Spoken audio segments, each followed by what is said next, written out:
Electoral bond की जानकारी देने से जुड़े केस में स्टेट बैंक ऑफ इंडिया की याचिका पर सोमवार को सुप्रीम कोर्ट में सुनवाई हुई।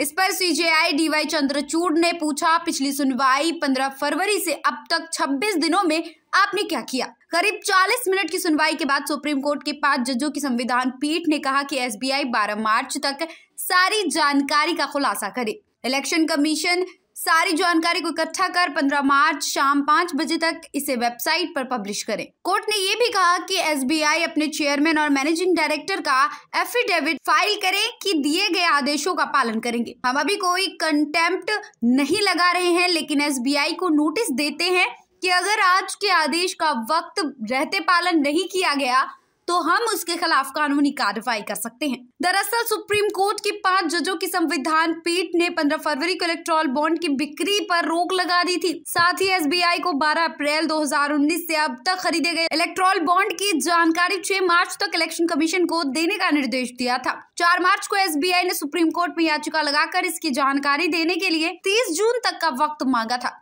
इसके अलावा court association for democratic reforms की उस याचिका पर भी सुनवाई करेगा जिसमें 6 मार्च तक जानकारी देने पर एसबीआई के खिलाफ अवमानना का केस चलाने की मांग की थी। Bureau report, SMZ news India.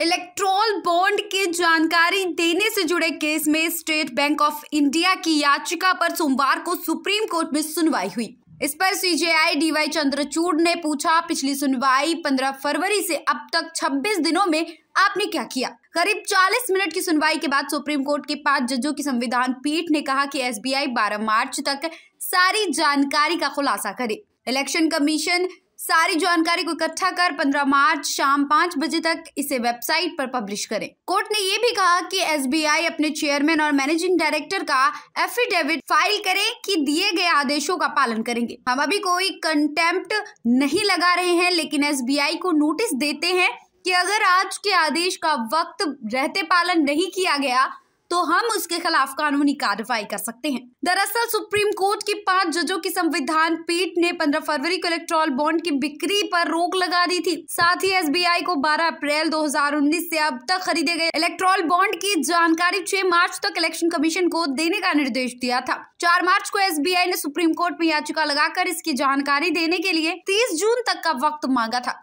इसके अलावा court association for democratic reforms की उस याचिका पर भी सुनवाई करेगा जिसमें 6 मार्च तक जानकारी देने पर एसबीआई के खिलाफ अवमानना का केस चलाने की मांग की थी। Bureau report, SMZ news India.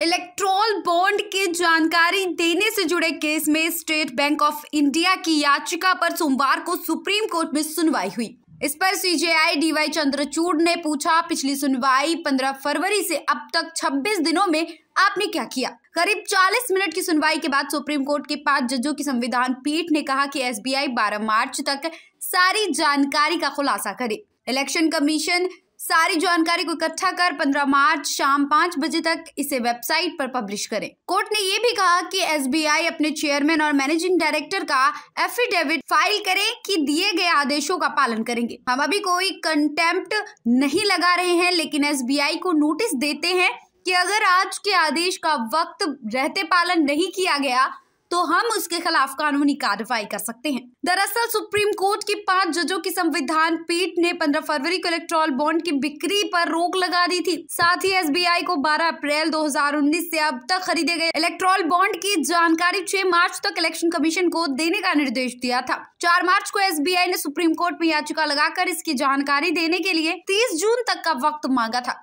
इसके अलावा court association for democratic reforms की उस याचिका पर भी सुनवाई करेगा जिसमें 6 मार्च तक जानकारी देने पर एसबीआई के खिलाफ अवमानना का केस चलाने की मांग की थी।